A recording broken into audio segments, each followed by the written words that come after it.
এবার কি বলবেন ক্যামেরন গ্রিন? আজকে তো উসমান তারিক ছিল না, মোহাম্মদ নওয়াজের বলে বোল্ড হয়ে গেছেন। এবারও কি তিনি বলবেন যে চাক হয়েছে? সেই সাথে কঠিন লজ্জা পেয়েছে অস্ট্রেলিয়া। 100 রানও করতে পারেনি শেষ ম্যাচে।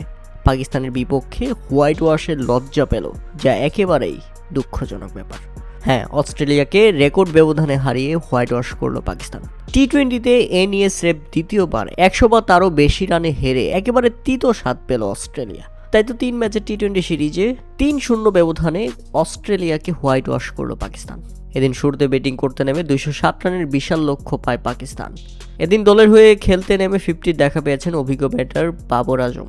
আর এই অর্ধশতকের মাধ্যমে তিনি নিজেকে অনন্য এক উচ্চতায় নিয়ে গেছেন, ছাড়িয়ে গেছেন ভারতীয় কিংবদন্তি ব্যাটসম্যান বিরাট কোহলিকে।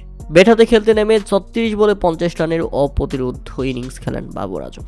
এটি বাবরের 39তম আন্তর্জাতিক টি-20 50, যা দিয়ে তিনি বিরাট কোহলিকে টপকে গেছেন। কেননা বিরাট কোহলির তার আন্তর্জাতিক টি-20 ক্যারিয়ারে 38টি 50, সেখানে একটি 50 বেশি করে বিরাট কোহলিকে টপকে গেলেন বাবর আজম। এছাড়া দলের হয়ে দারুণ ব্যাটিং করেছেন সাইম আয়ুব। 37 বলে 56 রানের দারুণ ইনিংস খেলেন সাইম আয়ুব এবং শেষ দিকে 19 বলে 46 রানের ঝড়ো ইনিংস খেলেন শাদাব খান।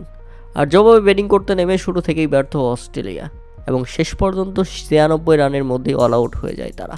তাতে পাকিস্তান জিতে নেয় 111 রানের বড় ব্যবধানে। বিশ্বকাপের আগে কোন অস্ট্রেলিয়াকে দেখা গেল পাকিস্তানের মাটিতে। এখন দেখার বিষয় টি-20 বিশ্বকাপে অস্ট্রেলিয়া কেমন করে, আর এই জয়ের আত্মবিশ্বাস নিয়ে পাকিস্তান কেমন করে।